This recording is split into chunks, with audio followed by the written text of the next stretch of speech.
Dia dibawa pergi dan kami tidak tahu di mana dia berada. Dan kami membutuhkan bantuanmu. Hilangnya Nancy Guthrie. Dari laporan perselisihan FBI hingga tuduhan bahwa sheriff kota kecil salah menangani barang bukti. Ini adalah salah satu kasus paling membingungkan dalam beberapa tahun terakhir. Sekarang, Sheriff Kabupaten Pima mengungkapkan semuanya dan kami akan membahas semua kejutan besar. Ini adalah skandal yang dipersembahkan oleh Law and Crime. Saya Sierra Gillespie.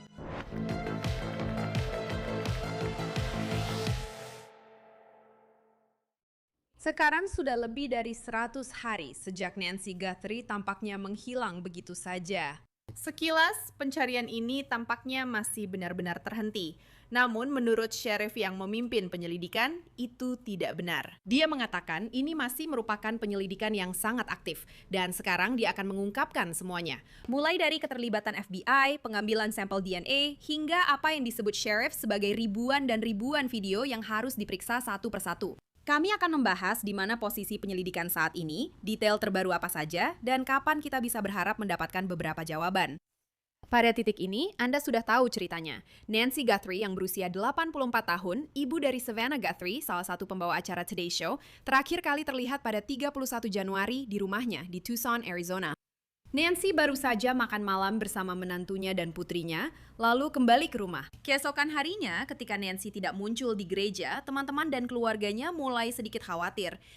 Saat itulah Nancy dilaporkan hilang. Sejak saat itu, banyak informasi yang muncul, seperti rekaman kamera keamanan yang kini terkenal yang diambil dari luar rumah Nancy, dan sebuah sarung tangan yang ditemukan di dekat sana.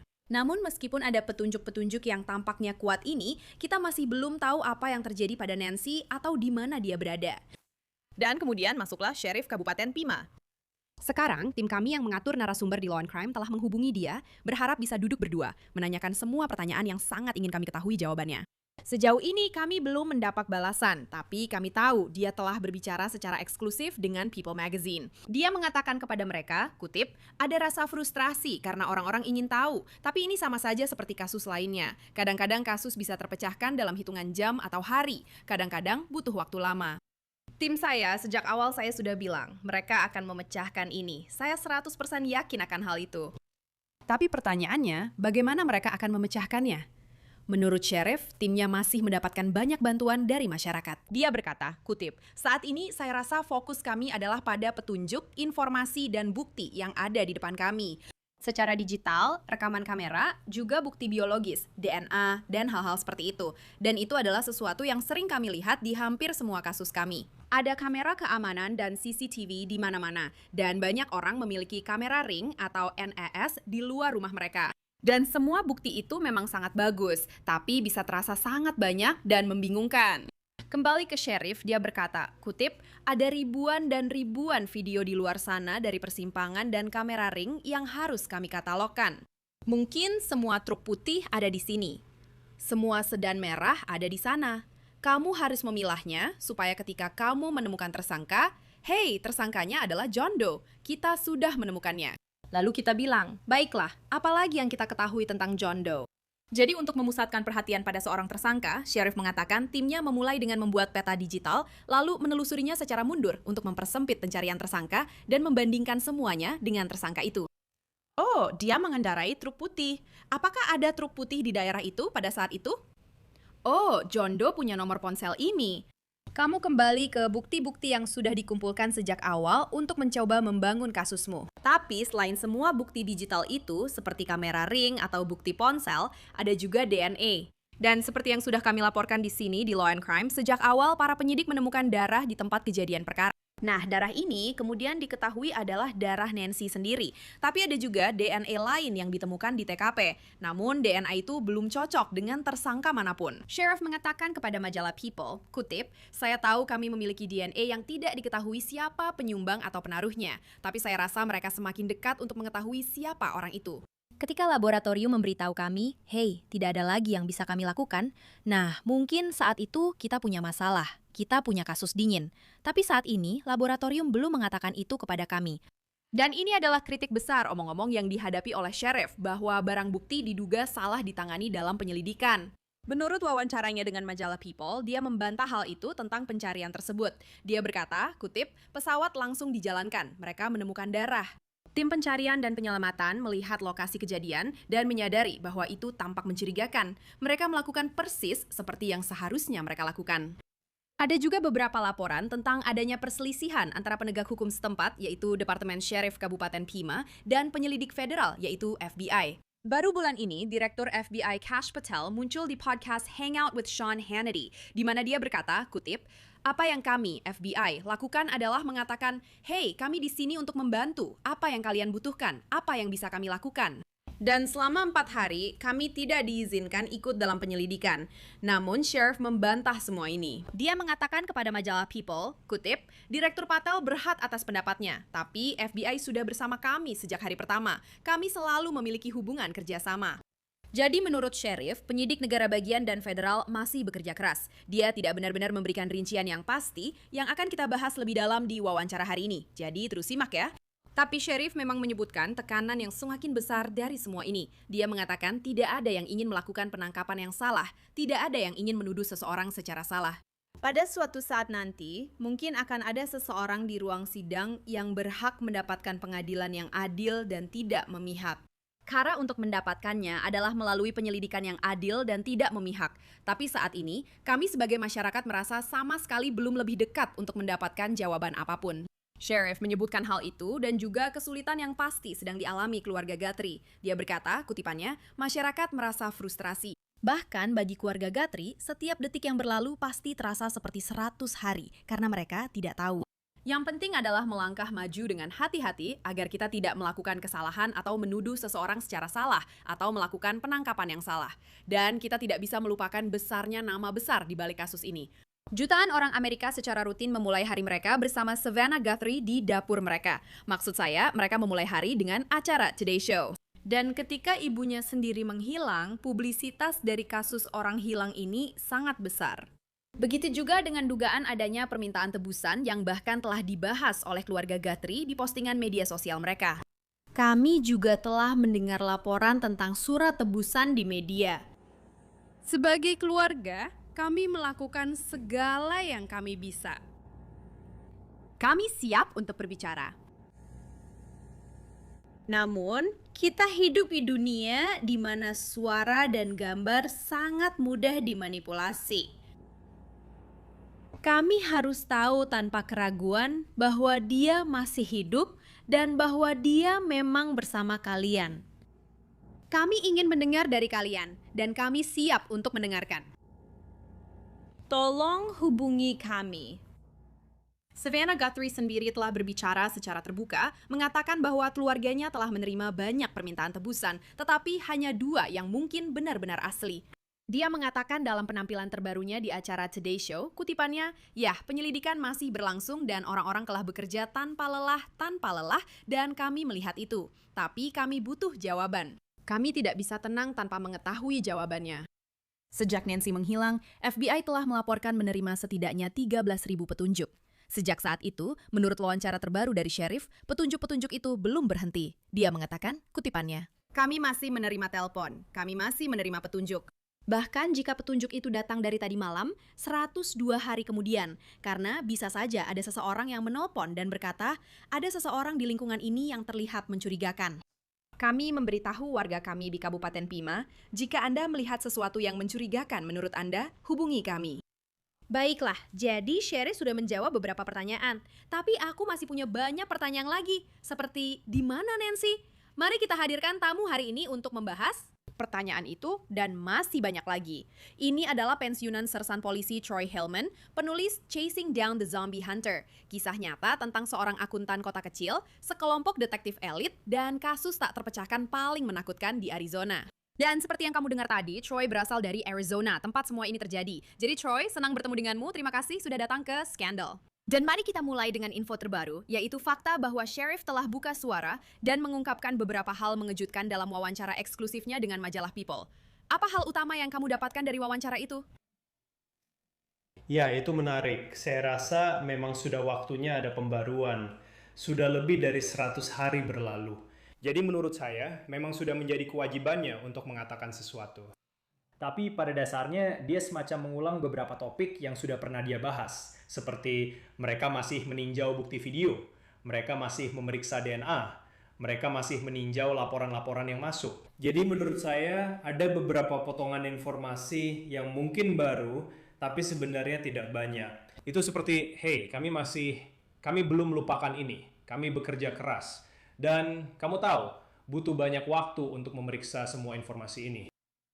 Ya, ini memang rumit. Dia berada di posisi yang sulit karena sejujurnya semua orang menginginkan jawaban. Tentu saja, keluarga Guthrie adalah yang paling utama. Tapi seluruh Amerika dan sejujurnya mungkin bahkan sebagian dunia telah mengikuti kasus ini dengan asumsi bahwa kasus ini akan selesai jauh lebih cepat dari kenyataannya. Seperti yang kamu katakan, sudah lebih dari 100 hari sejak semua ini terjadi. Dan sesuatu yang saya temukan menarik dalam wawancara dengan sheriff adalah dia berkata, tim saya akan memecahkan kasus ini. Saya sudah mengatakan itu sejak hari pertama. Saya yakin kami akan memecahkannya.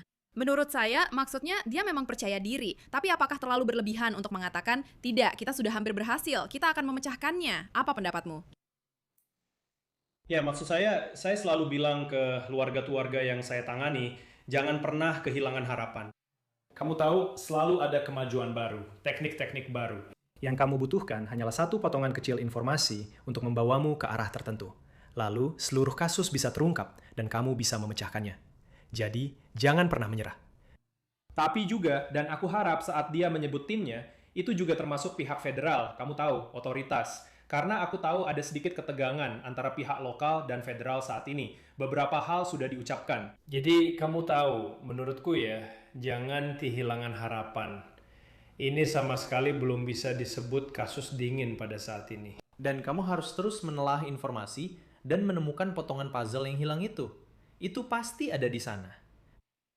Ya, maksudku kamu tidak pernah tahu apa yang akan benar-benar menjadi pemicunya. Oke, kamu tahu, pada dasarnya seperti efek berantai. Satu petunjuk kecil ini mengarah ke banyak hal lain. Dan tiba-tiba kita punya para tersangka. Jadi kamu benar, menurutku, dengan mengatakan jangan pernah kehilangan harapan.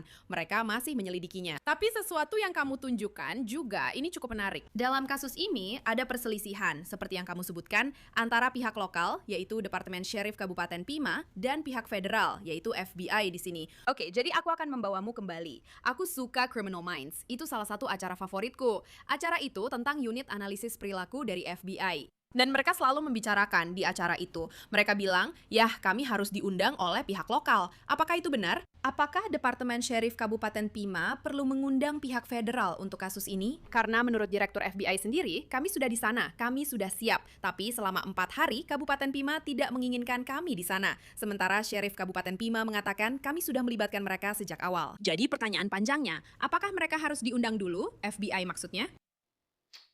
Itu pertanyaan yang bagus. Sulit juga, tapi secara teknis itu adalah yurisdiksi berdasarkan apa yang mereka ketahui saat itu. Yang menangani saat itu adalah Sheriff Kabupaten. Itu adalah penyelidikan mereka. Jika mereka memiliki bukti langsung bahwa pelaku atau korban telah melintasi batas negara bagian, maka FBI bisa turun tangan. Dan juga Anda tahu, jika ini terlihat lebih seperti penculikan, FBI akan memiliki yurisdiksi. Tapi biasanya ini semacam kesepahaman.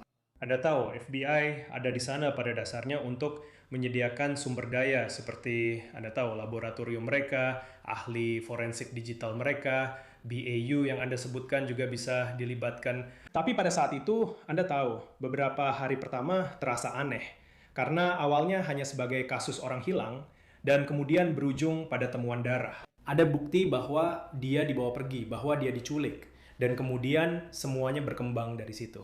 Jadi Anda tahu, kebenarannya mungkin ada di tengah-tengah. Anda tahu, di antara kedua belah pihak.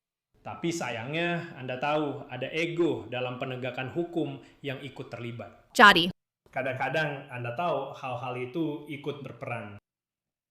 ini rumit karena seperti yang Anda katakan, ketika ini pertama kali terjadi, banyak orang berpikir, oke, ini adalah seorang wanita berusia 84 tahun.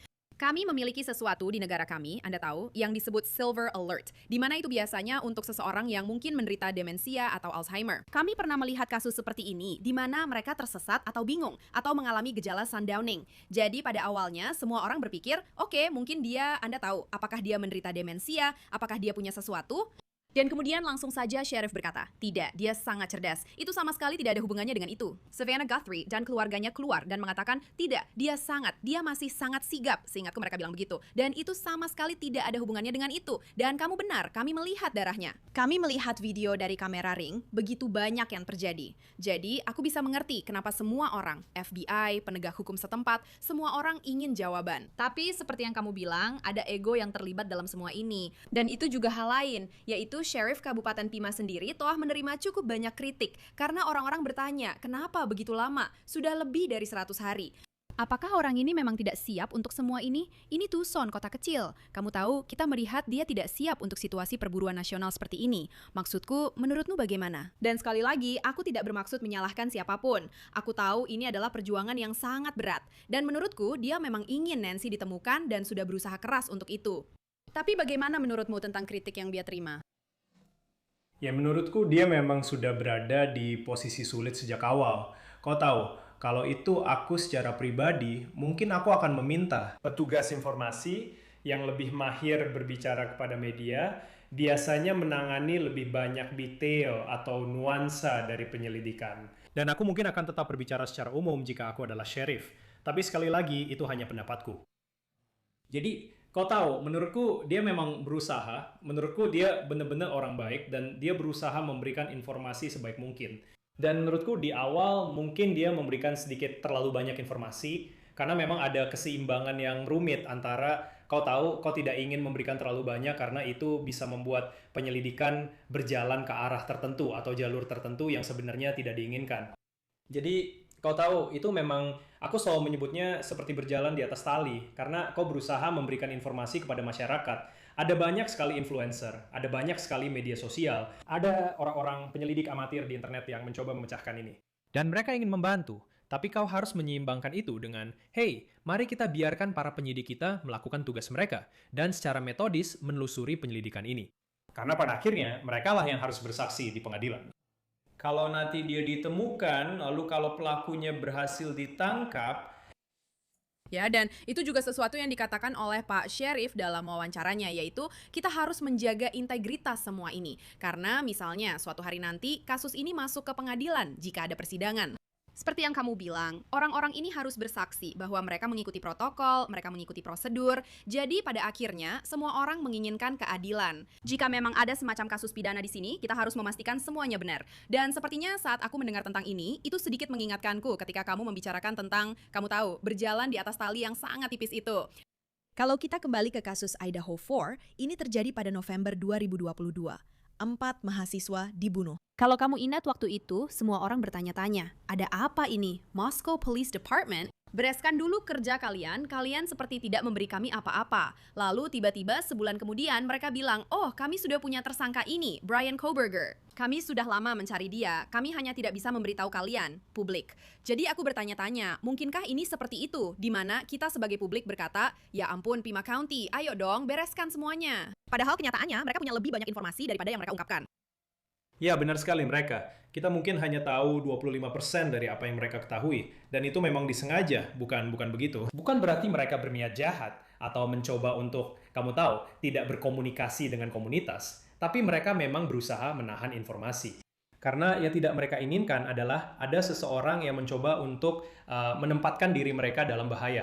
Jika mereka membocorkan siapa pelakunya, mungkin saja ada yang akan pergi dan menghadapi pelaku itu. Dan itu akan menjadi situasi yang buruk. Jadi, Anda ingin membiarkan polisi melakukan apa yang mereka lakukan, dan apa yang memang telah dilatih untuk mereka kerjakan, serta melakukannya secara metodis. Jadi, saya tidak pernah berpikir, saya rasa mereka bekerja dengan tekun dalam kasus ini. Saya rasa mereka sudah mengerahkan sumber daya yang dibutuhkan untuk menangaminya. Dan itu tidak pernah menjadi pertanyaan bagi saya. Tapi sekali lagi, itu berdasarkan latar belakang saya di penegakan hukum. Dan sejujurnya, jumlah tip yang mereka terima sangat banyak. Ada ribuan. Sheriff sendiri yang mengatakan, kami sedang menelusuri ribuan dan ribuan video. Jadi menurut saya, maksud saya, bahkan sebagian dari itu. Ini sudah 100 hari dan orang-orang berkata, oke, waktunya terus berjalan. Tapi mungkinkah memang ada begitu banyak bukti yang harus ditangani? Maksud saya, bahkan untuk pekerjaan saya, kadang-kadang saya harus menonton video dan rekaman body cam misalnya. Itu bisa memakan waktu berjam-jam. Dan jika kamu harus melihatnya frame demi frame, karena apapun bisa menjadi petunjuk, maksud saya, mungkinkah itu yang membuat semuanya memakan waktu begitu lama? Ya, benar sekali. Dan saya kembali ke kasus Kennel Murders yang kami selesaikan sebagai tim kasus dingin selama 3,5 tahun. Kami punya sekitar 1.000 petunjuk dalam sebuah daftar dan mencoba memeriksa satu persatu apa yang kami sebut sebagai pria mencurigakan. Dan memeriksa dia dan berkata, "Hey, apakah kita ingin mengambil DNA pria ini atau tidak?" Ya, itu memang butuh waktu. Itu memakan banyak waktu karena kamu tidak ingin melewatkan apapun, tapi kamu juga harus terus maju. Jadi ya, ini sangat besar dan jumlah kamera yang ada di luar sana sekarang di jalan-jalan. persimpangan, bisnis, dan tempat tinggal. Kamu harus memeriksa satu persatu dari semuanya itu. Dan ya, itu membutuhkan tenaga kerja yang sangat besar untuk memeriksa semua itu. Dan kemudian ada juga laporan-laporan yang masuk. Karena beberapa di antaranya benar-benar konyol, tapi yang lain ada juga yang cukup berbobot. Atau, jika mereka sudah menelpon beberapa kali dan memberikan informasi tambahan, laporan-laporan itu perlu diperhatikan lebih lanjut. Jadi, tebakan saya, mereka hanya menelusuri kembali daftar itu dan berkata, "Oke, mari kita pisahkan yang benar-benar bagus, yang perlu kita tinjau kembali." Ya, ini memang sulit karena sangat bagus semua orang punya kamera ring. Maksud saya, itu sangat membantu memecahkan banyak kejahatan dan kita punya banyak hal yang perekam di kamera, juga CCTV. Semuanya memang bagus, tapi di saat yang sama, seperti yang kamu bilang, sangat banyak yang harus mereka periksa sehingga terasa berat. Maksud saya hanya memikirkan satu blok kota di luar rumah saya. Jumlah kamera yang ada di satu blok itu saja. Kamu tahu, setidaknya ada belasan. Jadi maksud saya, memang sulit ketika kita membicarakan rentang waktu yang begitu panjang dan harus memeriksa semuanya, karena memang sangat banyak yang harus diperiksa. Dan sepertinya sekarang pertanyaan-pertanyaan saya akan sedikit lebih meminta kamu untuk berspekulasi. Karena kita sedang membicarakan seseorang yang mungkin melakukan ini, mengingat latar belakangmu, jika kita membuat profil seorang tersangka atau beberapa tersangka, menurutmu, tipe orang seperti apa yang mungkin melakukan hal seperti ini? Kamu tahu, yang satu ini adalah salah satu penyelidikan paling menantang yang pernah saya baca. Dan sekali lagi, Saya tidak punya berkas kasusnya, saya tidak punya akses ke semua informasi yang mereka miliki. Jadi sangat sulit bagi saya untuk mengatakan. Tapi kalau melihat videonya, jika itu benar-benar penculiknya, kelihatannya agak amatiran dalam hal barang-barang yang dia kenakan, cara dia memakai semuanya. Kamu tahu sarung pistolnya, sarung tangannya, kamu tahu mencoba menutupi kamera. Jadi menurut saya itu aneh. Saya merasa sangat aneh. Tidak ada yang menelpon dan berkata, "Hey, saya tahu siapa itu. Saya kenal cara jalannya, saya kenal alisnya. Orang itu berbelanja di Walmart, tempat barang-barang itu diduga dibeli." Bagi saya, itu memang aneh. Bahwa tidak ada seorang pun yang mengenalinya. Dan itu mungkin menunjukkan bahwa dia berasal dari luar kota. Jadi kamu tahu, ada berbagai kemungkinan yang bisa diambil. Maksud saya, ini bisa berjalan ke arah mana saja. Ini bisa saja terjadi. Saya harus melihat motifnya. Dan menurut saya terus kembali ke motifnya. Mungkin ada hubungannya dengan Savannah, karena dia terkenal. Jadi kamu tahu, entah bagaimana dalam hidupnya, dan sekali lagi saya tidak mau menyalahkan dia, tapi saya pernah mendengar spekulasi tentang ini. Tapi entah bagaimana, ada seseorang yang ingin membalas dendam padanya, atau ingin menghentikannya melakukan sesuatu. Atau, kamu tahu, menurut saya, itulah motifnya. Oh, itu sangat sulit karena maksud saya tidak akan bilang pekerjaan saya sama persis seperti dia, tapi saya juga seorang reporter yang tampil di depan umum dan hanya dari orang-orang yang mengirim DM atau komentar di Instagram saya. Terkadang orang merasa seperti mereka mengenalmu, atau beberapa orang merasa seperti, kamu tahu, kita teman. Beberapa orang membenci hal-hal ini, kamu tahu, dan dia ada di panggung nasional, bahkan mungkin internasional. Di ruang tamu orang, di dapur mereka. Jadi mungkin orang-orang memang merasa benar-benar mengenal Savannah Guthrie. Dia, kamu tahu, orang-orang tahu dari mana asalnya, dia punya halaman Wikipedia sendiri. mereka bisa kembali dan melihat ibunya yang pernah tampil di Today Show. Dan itu sama sekali bukan salahnya. Tapi itu membuat segalanya jadi jauh lebih rumit. Dan kurasa itu mengarah ke pertanyaan tersulit yang bisa aku tanyakan padamu di sini, yaitu, menurutmu apa yang terjadi? Maksudku, beberapa orang membicarakan keterlibatan Meksiko, juga gurun Arizona. Apakah mungkin Nancy ada di sana? Maksudku, kasus ini bisa mengarah ke begitu banyak kemungkinan. Apa pendapatmu sendiri? Ya, yang ku tahu, kalau mencoba memindahkannya, entah dia masih hidup atau tidak saat meninggalkan properti itu. Semua yang aku baca mengatakan bahwa dia tidak terlalu bisa berjalan, tidak benar-benar bisa berjalan dengan baik. Jadi mencoba membawanya agak jauh, menurutku dia pasti dipindahkan dengan mobil. Jadi aneh sekali kalau tidak ada, kamu tahu, tidak ada kamera ring di lingkungan sekitar yang merekam mobil itu. Mungkin saja sudah ada. Jadi kamu tahu, menurutku dia tidak diseret keluar ke padang pasir. Aku rasa itu akan sangat sulit dilakukan. Aku pikir mungkin dia dimasukkan ke dalam kendaraan dan dibawa pergi. Itu menurutku.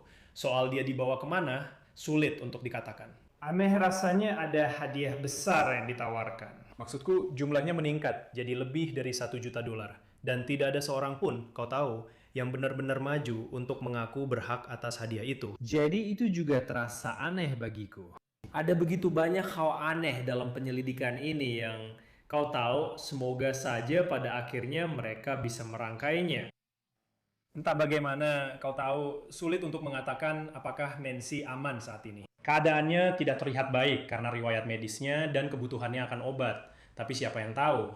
Tapi semoga saja kau tahu ada penyelesaian, dia kembali dengan selamat, dan kemudian kau menemukan pelakunya dan menuntut mereka bertanggung jawab. Dan kemudian kita akan memiliki potongan-potongan yang hilang dari teka-teki ini. Tapi ya, ini adalah, saya akan langsung bilang saja, ini adalah penyelidikan yang luar biasa. Tidak, memang benar-benar begitu. Dan maksud saya, seperti yang kamu bilang, kita pernah melihat kasus yang seperti mujizat. Elizabeth Smart berhasil diselamatkan setelah hampir 1 tahun. J.C. Lee Dugard, kalau tidak salah. Kasusnya berlangsung selama 18 tahun. Dan kemudian, para pelaku ini akhirnya bisa diadili. Jadi, keajaiban itu memang bisa terjadi. Itu mungkin saja. Dan saya berharap ada penyelesaian yang positif untuk keluarga Guthrie, karena ini pasti sangat berat untuk dibicarakan. Dan sampai sekarang pun masih begitu. Benar-benar, seperti yang kamu bilang, sebuah investigasi yang luar biasa. Kasus yang benar-benar gila. Troy Hillman, terima kasih sudah datang ke Skandal dan berbicara dengan kami tentang hal ini hari ini. Ya, terima kasih sudah mengundang saya, Sierra. Jika Anda memiliki informasi tentang keberadaan Nancy Guthrie atau memiliki petunjuk apapun, silakan laporkan ke Departemen Sheriff Pima County atau FBI. Dan jika Anda ingin mendalami kasus ini secara menyeluruh, pastikan untuk mengunduh aplikasi Law and Crime Plus, di mana kami menyediakan semua berkas kasus Guthrie untuk Anda telusuri. Dan disitulah episode Skandal hari ini berakhir untuk sementara. Jika Anda menyukai apa yang Anda lihat dan ingin melihat lebih banyak, atau terhubung dengan saya di media sosial, Anda bisa menemukan saya di tempat seperti Instagram dengan nama Sierra Gillespie.